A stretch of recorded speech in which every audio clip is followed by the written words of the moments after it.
there are two types of the people.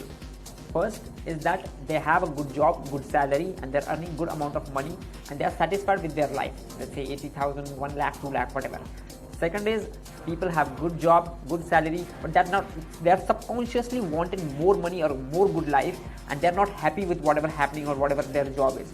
For those people, what they have to do whenever their work ends, whenever their job ends, they have to put more efforts in hustling. They have to put 3-4 hours extra in whatever the life they are actually want. So they have to put wake up early in the morning or work late in the night, 3 hours, 4 hours on the life. Whatever things you wanted in the life, you have to put more efforts for that. That is growth mindset. Whenever you are earning good amount of money, 1 lakh, 2 lakh rupees from one thing, but you want more better life and pleasure, and you want freedom, you have to work for the things that will give you actual freedom.